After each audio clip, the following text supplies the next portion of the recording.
Hello and welcome to ذرا ہٹ کے. مبشر زیدی، زرار کھوڑو اور وسعت اللہ خان کا سلام قبول کیجیے. آج یوم کشمیر ہے. خصوصاً جولائی 2016 میں برہان وانی کی شہادت کے بعد مقبوضہ کشمیر میں جو مسلح جد و جہد ہے وہ بہت عروج پر رہی اور ابھی تک جاری ہے، اور بھارتی ریاست کا جبر بھی. اور وقت کے ساتھ ساتھ ہم نے دیکھا کہ گزشتہ سال سے لے کے اب تک جو صورتحال ہے گزشتہ 2016 سے وہ بہت زیادہ تشویشناک رہی. آج پاکستان، دنیا بھر میں، آزاد کشمیر میں اور مقبوضہ وادی میں بھی یوم کشمیر منایا گیا. مقبوضہ وادی میں مکمل ہڑتال رہی اور باقی جو ہے وہ اور ٹین اسٹریٹ کے سامنے بھی مظاہرے ہوئے، برسلز میں وہاں پر بھی مظاہرے ہوئے، اٹلی میں ہوا ہے، اسپین میں ایک مظاہرے کہ جہاں پر بھی کشمیری کمیونٹی ہے موجود ہے. لیکن انٹرسٹنگ بات یہ تھی، اور ایک صحافی ہے طاہر خان صاحب، ان کی ٹائم لائن پہ میں دیکھ رہا تھا، وہ کہہ رہے تھے اکارڈنگ ٹو ہم کہ شاید پہلی بار افغانستان میں بھی ایک کشمیری مظاہرہ ہوا. مجھے نہیں پتا کہ وہ پہلی بار ہے یا دوسری بار بالکل ہوا، بٹ یہ بھی ہوا. اچھا، میں انٹرسٹڈ ہوں کہ اس دفعہ جو آپ کہہ رہے ہیں نا کہ پہلی بار یہ ہوا، پہلی بار مجھے لگتا ہے کہ مودی سرکار نے بھی بھرپور شرکت کی یوم کشمیر کی جو ہے ایونٹ ہے، اور اس کی جو تیاری ہے پچھلے ہفتے سے ہی شروع ہو گئی تھی. ٹھیک ہے، ہزاروں فوجیوں نے پوری فل تیاری کی سری نگر اور دوسرے شہروں میں، اور سڑکیں بند ہوئیں، اطراف میں خاردار تاریں لگائی گئیں تاکہ عام شہری جو ہیں وہ سردیوں کی وجہ سے گھروں میں ہی رہیں، سڑک پہ آنے کی ضرورت ہی نہیں ہے. پبلک ٹرانسپورٹ بند رہی، ٹرین سروس معطل کر دی گئی کہ بھائی سردی ہے گھر میں کیوں آگے پیچھے جاؤ. یہ ہوا. انٹرنیٹ اور موبائل سروسز جو ہیں وہ معطل تاکہ ایک دوسرے سے باتیں کرو نا یار. یوم کشمیر میں انہوں نے اپنا ایک کنٹریبیوشن دیا انڈین گورنمنٹ نے. پھر آپ کو پتہ ہے کشمیری قیادت روایتی طور پہ ہر سال نظر بند ہوتی ہے، سال میں کئی دفعہ ہوتی ہے، 5 فروری کو تو بطور خاص فیملی کے ساتھ بھی ٹائم گزارنا چاہیے. تو یہ 2-3 دن پہلے سے ہی ہو گئی تھی، اس لیے کہ مودی جی کو یوم کشمیر کی تقریبات میں حصہ لینے کے لیے آنا تھا وہاں پہ. لال چوک کی بھی پہلی بار تفصیلی تلاشی لی گئی ہے. اچھا، اس موقع پہ میر وائز عمر فاروق اور جو یاسین ملک ہیں انہوں نے بھی کچھ گفتگو کی، اور اس کے بعد مودی جی نے کس جوش و خروش کا مظاہرہ کیا اس پہ میں دیکھنا چاہ رہا ہوں. حقوق انسانی کی پامالیاں عروج پر ہیں. کشمیری عوام، خصوصاً یہاں کی نوجوان نسل کو طاقت اور قوت کے بل پر زیر کرنے کا ہر حربہ اور ہتھ کنڈا بروئے کار لایا جا رہا ہے، اور انہیں مجبور کیا جا رہا ہے کہ وہ اپنے مستقبل کی پرواہ کیے بغیر عسکریت کی طرف انہیں دھکیلا جا رہا ہے، اور مجبور کیا جا رہا ہے کہ وہ یہ راستہ اختیار کریں. اور نتیجے کے طور پر ہر روز اس مظلوم قوم کو اپنے عزیزوں کے جنازے اٹھانے پڑ رہے ہیں. آج کشمیر کے لوگ، یہاں پر بھی آپریشن آل آؤٹ چل رہا ہے. یہاں پر 16 ماہ کی بچی سے لے کر بزرگ عورتوں تک، یہاں نوجوان خصوصاً جن کے روز جنازے اٹھتے ہیں، پیلٹ گن کے شکار بنائے جاتے ہیں.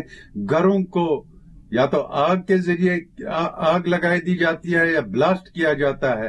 لیکن کشمیری لوگوں پہ پوری انٹرنیشنل کمیونٹی نے مجرمانہ خاموشی اختیار کی ہے. کشمیری لوگ بھی انسان ہیں، اس لیے اگر انٹرنیشنل کمیونٹی دنیا میں امن قائم کرنا چاہتے ہیں، جس طریقے سے آج آپ نے افغانستان میں جو کوششیں شروع کی ہیں، اسی طریقے سے کوششیں ہونی چاہیے کشمیر کے مسئلے کو حل کرنے کے سلسلے میں، تاکہ ساؤتھ ایشیا میں بھی حقیقی امن قائم ہو سکے.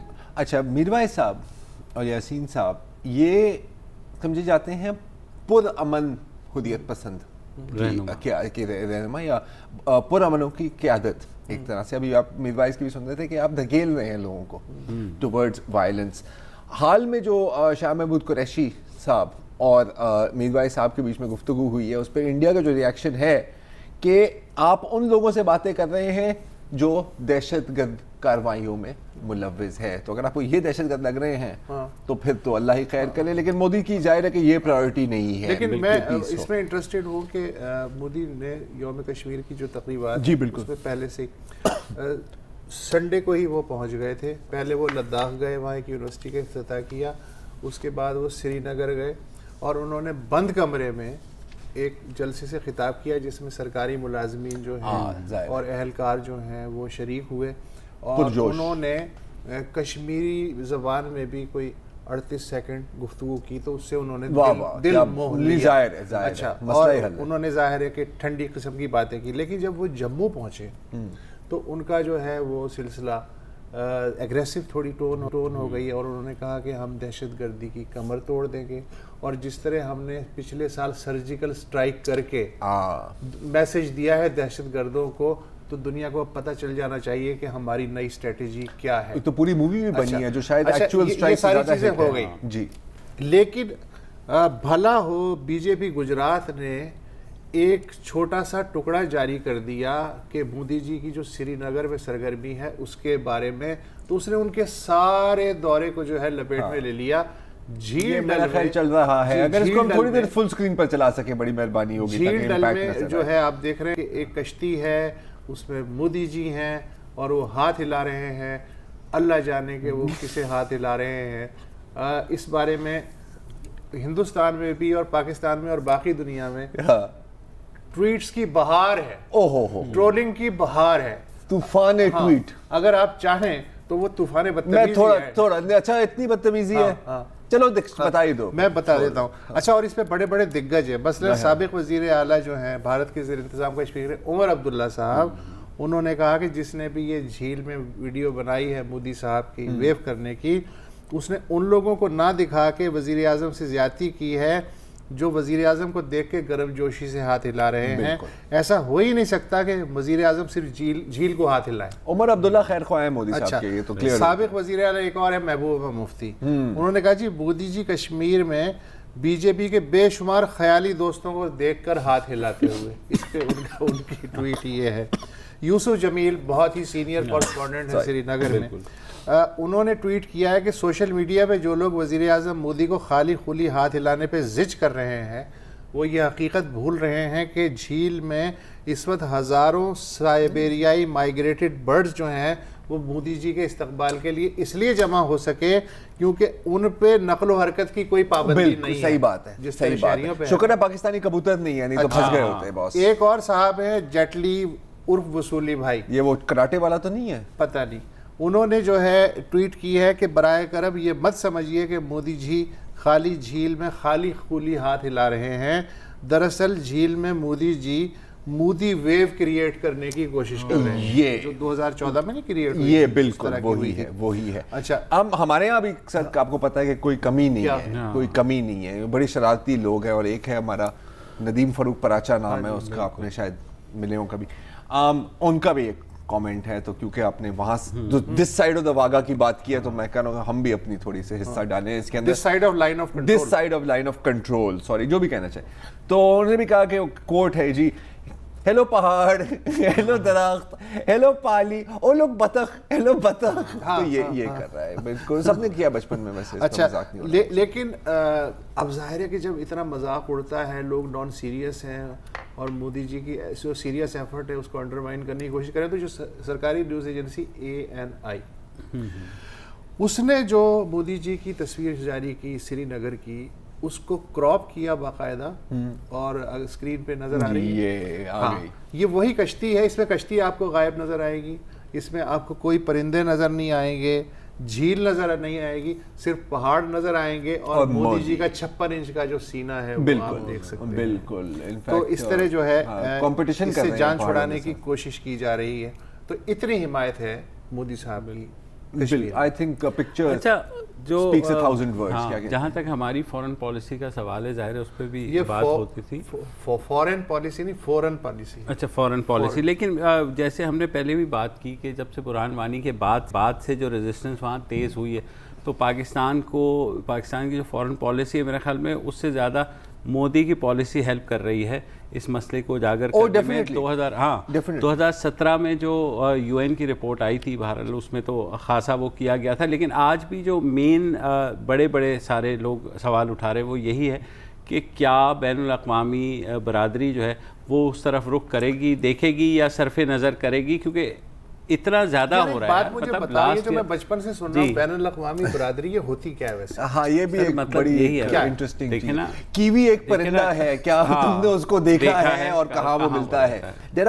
چین کی آپ بات کریں, دیکھیں چین کی ایک بڑی ریئلسٹک مطلب آپ یہ کہنا چاہ رہے ہیں نٹشل میں کہ غریب بندے کی کوئی نہیں سنتا بیسکلی کوئی. پہلے آپ تھوڑی سی پیسے ویسے جمع کر کے اپنے آپ کو اسٹیبلائز کریں. ایسا ہی ہے. تو میرے خیال میں دیکھیں ابھی تو اس بات پہ تو سب کا اتفاق ہے نا کہ ہماری سنیں نہ سنیں, کم از کم کشمیریوں کی سن لے جو ظلم سہ رہے ہیں. نہیں ان کی بھی نہیں سنیں گے. نہیں ان کی نہیں سنیں گے, لیکن پھر بھی جس طرح آپ نے بھی کہا انٹرنیشنل میڈیا میں جس طرح لکھا جا رہا ہے اور گوئنگ فارورڈ یہ چیز بڑھ رہی ہے. ہم نے دیکھا ہے 2016 سے 2008 سے لے کر کے 2016 تک ایک سارٹ آف لل تھا جس میں شاید ہم بہت زیادہ ہم لوگ بھی فرسٹریٹڈ تھے کشمیر.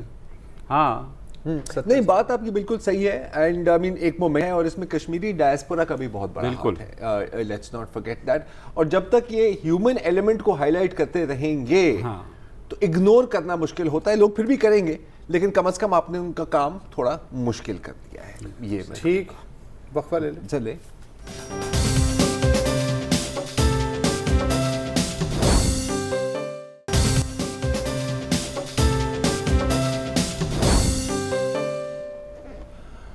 ساہیوال نام نہاد پولیس مقابلہ یا سانحہ جو بھی کہہ رہے ہیں جس میں کہ ایک ہی خاندان کے 4 افراد اور ایک ڈرائیور ہلاک ہو گئے تھے, اس کی بازگشت ظاہر ہے کہ مسلسل ہے. لاہور ہائی کورٹ نے جی آئی ٹی کو طلب کیا کہ ہمیں بھی بتائیے کہ اب تک آپ نے کیا کیا ہے. اس کے فوراً بعد جو ڈی آئی جی آپریشن ہے جواد ڈوگر, انہوں نے عجلت میں ایک پریس کانفرنس بلائی اور انہوں نے بتایا کہ جی لاہور ہائی کورٹ سمیت ہم نے تمام متعلقہ اداروں کو بتایا ہے کہ ساہیوال جی آئی ٹی کی حتمی رپورٹ کے لیے ہم کوئی فائنل تاریخ نہیں دے سکتے کیونکہ ابھی بہت سا کام پھیلا ہوا ہے اور بہت سے شواہد اکٹھے کرنے باقی ہیں.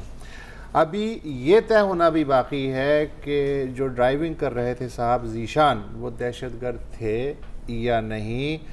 ہائی کورٹ کو یہ بھی بتایا گیا کہ سی ٹی ڈی اہلکاروں نے آپریشن میں جو ہتھیار استعمال کیے ابھی انہیں بھی فورینزک لیبارٹری میں نہیں بھیجا جا سکتا.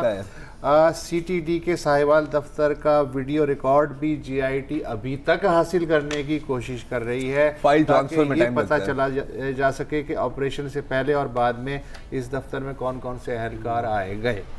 آپریشن کے دوران سی ٹی ڈی حکام کے مابین کیا گفتگو ہوئی اس بارے میں وائرلیس اور لاگ بک کا ریکارڈ بھی مددگار ثابت ہو سکتا ہے. Maybe. ہاں اچھا یہ تصدیق بھی باقی ہے کہ محمد خلیل کے اہل خانہ بورے والا کی شادی میں شرکت کے لیے جا رہے تھے یا نہیں جا رہے تھے کیونکہ وہ جو 10 سالہ بچہ تھا اس کی تو گواہی قابل قبول ہے نہیں ہے اگرچہ کہ وہ اسی گاڑی میں سوار تھا. تو جناب یہ خلیل صاحب کے جو خاندان کے وکیل ہیں بیرسٹر احتشام امیر الدین صاحب وہ اس وقت ہمارے موجود ہیں. احتشام صاحب یہ فرمائیے کہ جو ساہیوال سانحہ ہے یہ کیا واقعی ہم سمجھ لیں کہ کچھوے پہ سوار کرا دیا گیا ہے؟ اچھا بڑی مشکل مثال دیا آپ نے وسط اللہ خان صاحب. ایکچولی مجھے اس کا مطلب نہیں پتا کچھوے پہ سوار کرا دیا, لیکن آئی سپوز کہ آپ کہہ رہے ہیں کہ بہت سلو سپیڈ ہے جسٹس کی, رائٹ؟ ٹھیک ہے. فی الحال تو میں یہ بھی نہیں کہہ سکتا کہ کچھوے پہ سوار کرا دیا گیا کیونکہ فی الحال جو ڈائریکشن ہے جی آئی ٹی کی انویسٹیگیشن کی اس سے وکٹم فیملی متاثرہ خاندان مکمل طور پر مطمئن نہیں ہے. کل جب شہباز گل صاحب نے سی ایم سیکریٹریٹ میں اس فیملی کو بلایا تھا وہاں پر تقریباً 1.5 گھنٹے کی ملاقات ہوئی تھی. میں بھی اس ملاقات میں شامل تھا اور پوری تسلی کرائی گئی تھی کہ جو بھی انصاف اور قانون کے تقاضے ہیں وہ سب کے سب اس انویسٹیگیشن میں پورے ہوں گے. وکٹم فیملی کی سب سے بڑی ڈیمانڈ یہ تھی کہ جو پہلی F I R fake F I R تھی جو سی ٹی ڈی کے سب انسپیکٹر کی مدعیت میں درج ہوئی تھی اس کو خارج کیا جائے جس میں لکھا ہوا ہے کہ دہشت گردوں کی ہی فائرنگ سے خلیل اور ان کی فیملی جاں بحق ہوئے جی, اور ان کی گاڑی سے 2 عدد خودکش جیکٹس 8 عدد گرینیڈ اور 30 زندہ گولیاں اور 2 پسٹلز برآمد ہوئے. تو سب سے پہلی ڈیمانڈ یہ تھی کہ اس جھوٹی ایف آئی آر کو آپ خارج کریں تاکہ ہمارا اعتماد بحال ہو جی آئی ٹی کے اوپر اور پھر ہم اپنے جو بیانات ہیں وہ قلم بند کرواتے ہیں. لیکن آج جب جی آئی ٹی کے ہیڈ کے سامنے فیملی پیش ہوئی تو کسی قسم کی کوئی ایسی انڈیکیشن نہیں دی گئی کہ اس ایف آئی آر کو خارج کیا جائے گا. جس کی وجہ سے وہ اعتماد کی فضا جو کل بحال ہوئی تھی، جس کی بنیاد پر انہوں نے فیصلہ کیا کہ ہم جائیں گے JIT کے سامنے، آج وہ دوبارہ خراب ہو گئی اور اب انہوں نے JIT کو اپنے بیانات قلم بند نہیں کرائے۔ اچھا، تو احتشام یہ بتائیے کہ جو اوور آل، کیونکہ ہماری بھی فیملی سے لاسٹ ویک بات ہوئی تھی اور کم و بیش وہی ایشوز تھے، جس کے بعد پنجاب گورنمنٹ نے کہا نہیں ہم وہ سب کچھ کریں گے جو فیملی کو سپورٹ کرے اور ان کو انصاف دلانے میں، لیکن فیملی کا جو اس وقت بھی تھا اور جیسے آپ بتا رہے ہیں اب ہوا ہے، تو یہ تو معاملات پھر کہیں نہ کہیں رک جائیں گے، کیونکہ JIT میں اگر وہ بیان بھی نہیں ریکارڈ کرا رہے تو JIT ظاہر ہے آگے نہیں بڑھے گی۔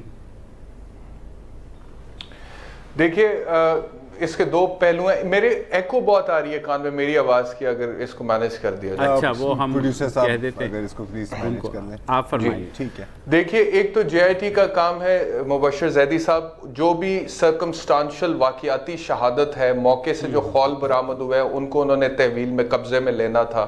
اس کے علاوہ جو بھی گاڑی کے اندر سامان تھا، گاڑی کے اوپر جو بلٹ کے نشان تھے اور جو مارکس تھے ان کو فورینزکس کے لیے بھجوانا تھا، کتنے فاصلے سے گاڑی پر فائرنگ کی گئی یہ دیکھنا تھا، گاڑی کے شیشے کالے تھے نہیں تھے، اندر فیملی بیٹھی ہوئی دیکھ سکتے تھے نہیں دیکھتے تھے، ان چیزوں کی انہوں نے تسلی کرنی تھی۔ تو ایک تو یہ سارا کا سارا سرکمسٹانشل ایویڈنس ہے۔ دوسرا اس پورے وقوعے کا پہلو جو ہے وہ یہ ہے کہ جو آکولر اکاؤنٹ جس کو ہم چشمدید گواہوں کا بیان کہتے ہیں، اس میں یہ جو وسعت اللہ خان صاحب پہلے تھوڑی دیر پہلے کہہ رہے تھے کہ عمیر بچہ ہے کیونکہ 10 سال کا، تو اس کی گواہی شاید کنسیڈر نہ کی جائے، میں یہ کلیئر کرنا چاہوں گا کہ اس کی گواہی بالکل کنسیڈر کی جائے گی، بلکہ کرمنل کیسز کے اندر جو بچے ہوتے ہیں ان کی گواہی کے ساتھ ایک پریزمپشن آف ٹروتھ اٹیچڈ ہوتی ہے کہ یہ بچے ہیں، ان کو سمجھ نہیں ہے، ان کے یہ کنٹامنیٹ نہیں ہوئے ہیں ابھی، تو یہ جو بھی بول رہے ہیں سچ بول رہے ہیں۔ صحیح، ٹھیک ہے۔ اور عمیر کا جو بیان ہے وہ بڑا ڈیٹیلڈ ہے اور وہ بڑا کلیئر کٹ ہے، کیٹیگورک ہے، اور اس کے اندر اس نے بتایا ہے کہ جی، اور اس نے اپنے بیان، وہ سٹار وٹنس ہے اس کیس کا، اور اس نے بتایا ہے کہ کسی قسم کی کوئی مزاحمت نہیں ہوئی تھی، ہم بورے والا شادی پر جا رہے تھے اور پیچھے سے فائر ہوا ہے اور گاڑی فٹ پاتھ سے ٹکرا گئی ہے، جب گاڑی رکی ہے تو 2 پولیس کے ڈالے آ کر رکے ہیں اور انہوں نے آتے ساتھ فائرنگ شروع کر دی ہے اور سب سے پہلے ذیشان کو گولی مار کے جاں بحق کی ہے۔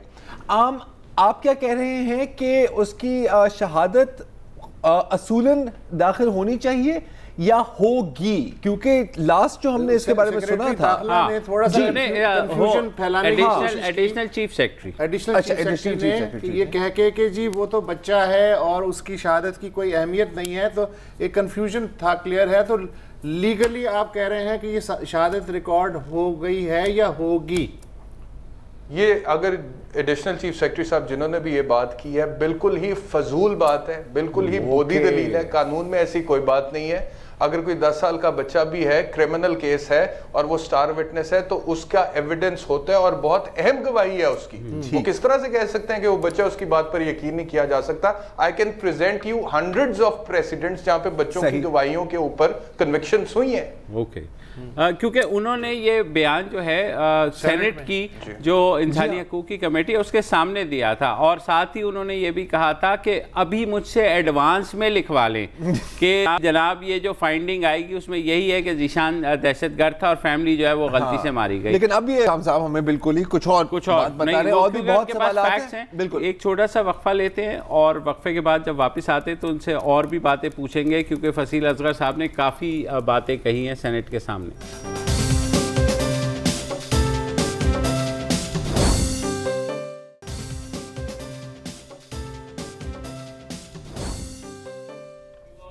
Welcome back. ہم بات کر رہے ہیں سانحہ ساہیوال میں جاں بحق ہونے والی فیملی کے جو لائر ہیں بیرسٹر احتشام امیر الدین سے۔ احتشام، یہ جو بریفنگ جس کی ہم بات کر رہے ہیں ایڈیشنل چیف سیکرٹری نے دی، انہوں نے ساتھ ہی ساتھ اور بھی چیزیں کہیں۔ انہوں نے کہا کہ ایف آئی آر میں 16 بندوں کے نام تھے جنہوں نے فائرنگ کی، مگر وہ بعد میں یہ بات انہوں نے کہا کہ نہیں وہ 16 نہیں تھے، وہ 6 تھے خالی۔ تو آپ نے فیکٹس آف دا کیس بھی اس میں دیکھے ہیں، تو اوور آل یہ واقعے میں کتنے اہلکار انوالو تھے، کیا کہاں سے انٹیلیجنس آئی، کچھ آپ نے اس کی طرف نگاہ ڈالی؟ دیکھیے زیدی صاحب، ابھی تک جتنی بھی میں نے فیکچوئل انکوائری کی ہے اس کیس کے حوالے سے، 2 پولیس کے ڈالے تھے، جن میں کچھ پولیس اہلکار سوار تھے. اب دیکھیے یہ ایگزیکٹلی کتنے تھے, وہ 3 بچے بیچارے جو سروائیورز ہیں, ایک 10 سال کا ہے, دوسری کوئی 7 سال کی بچی ہے, تیسری 4-5 سال کی بچی ہے, اور آتے ہی ساتھ ان نقاب پوش پولیس اہلکاروں نے یا سی ٹی ڈی اہلکاروں نے فائرنگ جب کر دیا, اور ان کے ماں باپ اور ان کی بڑی بہن جاں بحق ہو گئے, اور ایک بچے کے ٹانگ پہ گولی لگی, بچی کے ہاتھ پہ گولی لگی, تو they were just not in their senses کہ وہ ایکچولی کاؤنٹ کرتے کہ یہ کتنے پولیس والے ہیں, ٹھیک ہے. تو they were not in a position to tell exactly کہ جی 15 تھے یا 12 تھے یا 10 تھے یا 6 تھے. یہ دیکھیے جے آئی ٹی پہ یہی تو اعتراض ہے ہمیں. اعتراض یہ ہے کہ اگر وہ آفیشیل ریکارڈز کے تھرو چیک کر کے, لاگ بک کو پولیس کو چیک کر کے اتنا بھی نہیں پتہ لگا سکتے کہ یہ لوگ جو آن ڈیوٹی تھے, یونیفارم تھے, ان کے بیلٹ نمبرز ہیں, یہ کتنے تھے جن کو یہ اسائن ڈیزگنیٹ کیا گیا تھا, اسائنمنٹ دی گئی تھی, اور ان کو آرڈر دینے والے کون تھے. تو پھر آگے انصاف کے تقاضے کیا پورے. This is a part of the occurrence جو کہ پروسیکیوشن کو, استغاثہ کو, یا مجھے ان کے وکیل کے طور پہ ثابت کرنے کی ضرورت ہی نہیں ہے, کیونکہ یہ تو ایڈمٹڈ بات ہے نا جی, کہ وہ کہتے ہیں ہم نے آپریشن کیا تھا. اب جے آئی ٹی ہمیں بتا دے کہ کن لوگوں نے کیا تھا, کس کے حکم پہ کیا تھا. وہ جن کے نام لیں گے اس پہ ہم لبیک کہہ دیں گے, ہاں, لیکن ظاہری بات ہے کوئی ثبوت تو دیں گے نا کہ یہ لوگ شامل تھے, پیچھے سے یہ لوگ. آج جے آئی ٹی کے ہیڈ نے یہ بھی کہا ہے کہ ہم نے کال ڈیٹا ریکارڈز نکلوائے ہیں, اور وہ افسران جو پیچھے سے ان کو آرڈرز دے رہے تھے ان کو بھی ہم شامل تفتیش کریں گے, لیکن ابھی تک صرف گے کی بات ہے. اچھا, ابھی تک کیا نہیں ہے. احتشام, آپ یہ بھی بتا رہے تھے کہ فیملی کو سرٹیفائیڈ کاپیز تک فراہم نہیں کی جا رہی تاکہ وہ ہائی کورٹ میں جا کر کے جوڈیشل کمیشن اور یا جو بھی انہوں نے اپیل کرنی ہے, اس بارے میں بھی تھوڑا بتائیے گا. زیدی صاحب, اس میں جو امپورٹنٹ بات ہے, اور یہ پہلی دفعہ میں کسی بھی ٹی وی پروگرام میں بتا رہا ہوں, وہ جوڈیشل کمیشن کے لیے نہیں, یہ جو جھوٹی ایف آئی آر جس کا میں ذکر کر رہا ہوں سی ٹی ڈی کی طرف سے کہ دہشت گردوں کی فائرنگ سے خلیل فیملی جاں بحق ہوگی, اس کی کینسلیشن کوشمنٹ کے لیے ہائی کورٹ میں ریٹ پٹیشن فائل کرنے کے لیے ایف آئی آر کی اٹیسٹڈ یعنی کہ مصدقہ نقل چاہیے. بالکل جی, جب تک وہ نہیں لگے گی آبجیکشن لگا دیتی ہے ہائی کورٹ کی رجسٹری کے جی آپ مصدقہ نقل لگائیں. اب سی ٹی ڈی 7 دن سے یہ بیچارے تھانے جاتے تھے مصدقہ نقل لینے کے لیے, وہ ان کو بھگا دیتے تھے. فیصل واڈا صاحب نے ان سے کمٹمنٹ کی, 3 دن تک ان کو نہیں ملی. اس کے بعد شہباز گل صاحب نے کمٹمنٹ کی, تیسرے دن شہباز گل صاحب نے ان کو کاپی دی اور ٹویٹ بھی کیا کہ یہ مصدقہ نقل مانگ رہے تھے ایف آئی آر کی, میں نے ان کو دے دی ہے. لیکن اب جو ایک ہاربل فیکٹ ہے وہ میں آپ سے شیئر کرنے لگا ہوں. جو اصل ایف آئی آر درج ہوئی تھی سی ٹی ڈی کی طرف سے, وہ یہ ہے جو اس وقت میں ٹیلی ویژن سکرین پر دکھا رہا ہوں. یہ ایف آئی آر 2/19 ہے جی, ٹھیک ہے. اور اس ایف آئی آر کو, یہ hand written F I R ہے. اب اس hand written F I R کی فوٹو کاپی کی مصدقہ نقل ہمیں چاہیے ہائی کورٹ میں اس کو کینسل کرانے کے لیے. جب شہباز گل صاحب کو کہا گیا کہ آپ پلیز پرووائڈ کروا دیجئے, تو سی ٹی ڈی اہلکاروں نے کہا سر ہم آپ کو دیتے ہیں. انہوں نے یہ والی ایف آئی آر دی, یہ جو اب میں آپ کو دوسری دکھا رہا ہوں. اوکے, یہ اب ہینڈ ریٹن نہیں ہے, یہ اس پہلی اصل اوریجنل ایف آئی آر کی فوٹو کاپی کی مصدقہ نقل نہیں ہے. دس از اے بیٹر کاپی, یعنی کہ اس کو ری رائٹ کیا گیا ہے. یہ کمپیوٹر سے نکالی گئی ہے رائٹنگ, یہ ٹائپڈ ہے, ٹھیک ہے. اب یہ جو اوریجنل ایف آئی آر تھی, اس کے اندر جو گاڑی کا نمبر ہے, جس میں یہ پارٹ ہلکا سا پڑھ دیتا ہوں, بڑا امپورٹنٹ ہے ایف آئی آر کا یہ متعلقہ حصہ. تھوڑی دیر میں ایک موٹر سائیکل جس پر 2 اشخاص سوار تھے, جن کے پاس ایک بڑا بیگ تھا, جبکہ ان کے پیچھے ایک کار نمبری LER 663 یہ کہہ رہے ہیں کہ اس کے اندر دہشت گرد سوار تھا LER 663 میں, اور ایک دہشت گرد نے اس گاڑی میں سے نکل کے پولیس والوں پہ, سی ٹی ڈی والوں پہ فائرنگ کی. اچھا, یہ hand written original F I R میں LER 663, یہ جو دی انہوں نے بیٹر کاپی بنا کے خود بعد میں, اس میں نمبر چینج ہو گیا LER 6683. اوکے, 6683. اور پھر جو شہباز گل صاحب نے دی کہ یہ لیجئے تیسری, اس کے اندر نمبر پھر سے چینج ہو گیا LEA 6683. اور LEA 6683 وہ گاڑی ہے جو ذیشان کے پاس تھی, جس میں وہ خلیل کی فیملی کو بٹھا کے بورے والا لے کر جا رہا تھا. تو مجھے تو اب یہ لگ رہا ہے کہ I don't know کہ is it a case of mistaken identity, کیا سی ٹی ڈی اہلکار LER 6663 جو پہلی اوریجنل ایف آئی آر میں گاڑی کا نمبر ہے اس کو دیکھ رہے تھے, اور LEA 6683 میں بیٹھے ہوئے لوگوں پر فائرنگ کر دی. I don't know. لیکن جو فیملی ہے اس وقت, ان کا اعتماد جو ہے وہ اس کو بڑی ٹھیس پہنچی ہے. اس وجہ سے شہباز گل صاحب کو میں نے یہ بات بتائی ہے, انہوں نے مجھے کہا ہے کہ آپ ان دونوں تینوں ایف آئی آرز کی کاپیز ہمیں صبح پرووائڈ کریں, اور جس نے بھی یہ اگر ٹیمپرنگ ہے, یہ ٹیمپرنگ ہوئی ہے, ہم اس کے خلاف بھی کارروائی کریں گے. اچھا احتشام, سی ٹی ڈی نے بعد میں تو خود ہی کہہ دیا کہ نہ کوئی موٹر سائیکل تھی ایسی اور نہ ہی کوئی ساتھی تھے, تو وہ تو بار بار بدلتے رہے نا ان کے بیان. سر سی ٹی ڈی نے, مجھے نہیں پتا ایگزیکٹلی سی ٹی ڈی کے وہ اہلکار جو اس وقت ان کی تحویل میں اس وقت جوڈیشل ریمانڈ پہ ہیں, ان کے کیا بیانات ہیں وہ ہمارے ساتھ شیئر نہیں ہوئے. میڈیا رپورٹس ہیں آپ کے پاس, بہتر ہوگا کہ انہوں نے کیا کہہ دیا. لیکن اگر سی ٹی ڈی کے اہلکاروں نے یہ کہہ دیا ہے, then why is this FIR not being quashed? جس ایف آئی آر سے خود وہ اگر مکر گئے ہیں تو اس کو کیوں نہیں کینسل کیا جا رہا؟ اور انصاف کے عین تقاضوں کے مطابق جو خلیل صاحب کے بھائی جلیل کی مدعیت میں درخواست دے کر ایک ایف آئی آر درج ہوئی ہے, اس کے اوپر آپ کارروائی کیجئے. اگر ذیشان دہشت گرد تھا اور اس کے تعلقات تھے دہشت گردوں کے ساتھ, وہ سہولت کار تھا, تو اس کو آپ پکڑنا چاہتے تھے یا آپریشن کرنا چاہتے تھے. اس کا یہ طریقہ تو نہیں ہے کہ 3 معصوم سویلینز کو ساتھ آپ مار دیں ان کے بچوں کے سامنے. احتشام بہت شکریہ, بہت شکریہ. اور آپ سے رابطہ رہیں گے جیسے جیسے آگے سر. دال میں کالا نہیں ہے, دال ہی کالی. ہاں, ایف آئی آر میں دال ہے. وقفہ لے لیجیے.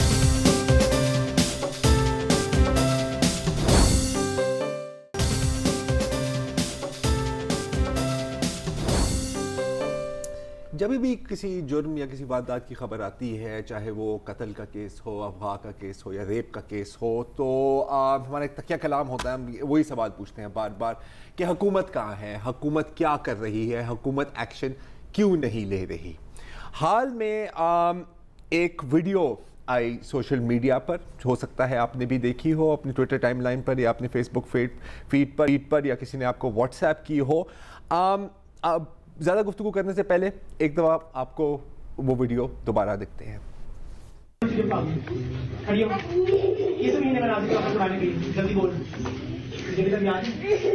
کون سے اسلامی قرآن پاک نازل ہوا تھا؟ نہیں مہینہ کون سا تھا؟ کون سے اسلامی مہینے میں قرآن پاک نازل ہوا تھا؟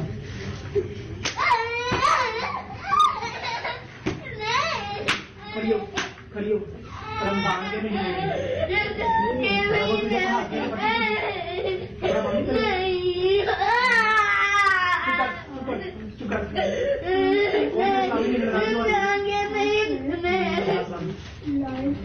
خون کھولتا ہے, دل چاہتا ہے کہ آپ اس ویڈیو میں داخل ہو جائیں, اس بچی کو پیار کریں اور اس درندے کو, اور میں درندے کا لفظ استعمال کر رہا ہوں حالانکہ جانور اور درندے اکثر بہتر ہوتے ہیں انسانوں سے, اور اس کو اسی فٹے سے ماریں جو مجھے تو لوہے کا فٹے لگ رہا ہے, جس سے یہ اس 4 سالہ بچی کو مار رہا ہے. 4 سال کی عمر ہے اس بچی کی, اور کیوں مار رہا ہے؟ کیونکہ یہ جواب نہیں دے سکی کہ قرآن کس ماہ نازل ہوا تھا.